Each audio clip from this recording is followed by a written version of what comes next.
Šiandienos Evangelija pateikia keletą Jėzaus pasakymų ir norėčiau pakomentuoti vieną eilutę ypatingai. Viešpats sako: atkreipkite dėmesį, ką girdite, kokiu matu matuojate, tokiu ir jums bus atseikėta ir dar bus pridėta. Jėzus atkreipia mūsų dėmesį į tai, kaip mes klausomės Dievo dalykų. Tu eini į bažnyčią, klausaisi Evangelijos skelbimo ir žinai, kad turi paklusti Dievui. Iki šios vietos kiekvienas geras krikščionis visiškai su tuo sutinka, juk jei Dievas sako, kad kažkas yra bloga, vadinasi tai bloga, jei sako, kad gera, vadinasi gera. Todėl pirmoji krikščioniško širdies laikysena yra nulenkti galvą prieš Dievą ir tarti Amen.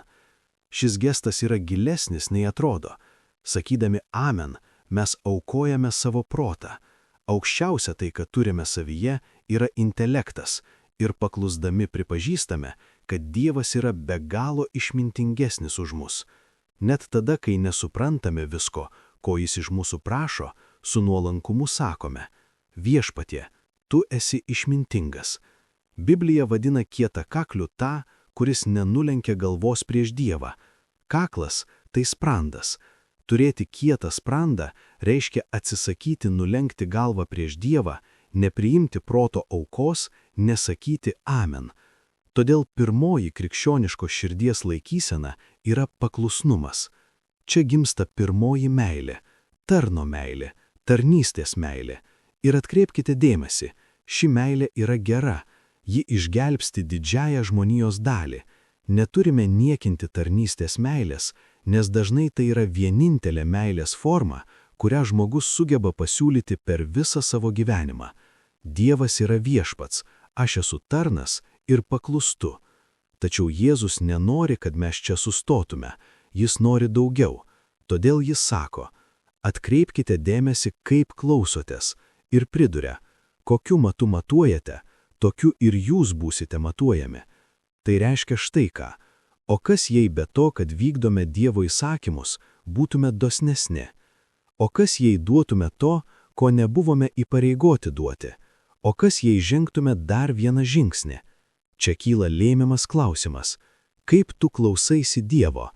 Ar priimi jo žodį tik su tarno meile, ar jau pradedi jo klausytis su sūnaus meile?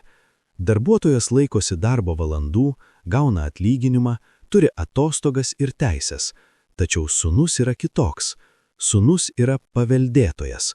Ir būdamas paveldėtojas, jis atiduoda daugiau, dirba kai reikia, pasiaukoja skubiose situacijose, daro daugiau nei minimumą, nes žino, kad visa tai taip pat priklauso jam. Tai yra sūnaus dosnumas. Jėzus kviečia mus atkreipti dėmesį į matą, kuriuo klausomės ir atsakome. Jei mūsų matas siauras, minimalistinis, jei darome tik tai, kas būtina, gausime tik minimumą. Tačiau jei esame dosnus, auksime. Auksime meilėje, kol pasieksime tobulą meilę. Meilė dar didesnė už sūnaus meilę, sužadėtinės meilę, kuri trokšta visiškai susivienyti su sužadėtiniu. Jėzus nori mus išvesti iš menko tarnų ir darbuotojų mato ir nuvesti į dosnų sūnaus matą, o galiausiai į visišką sužadėtinės meilę.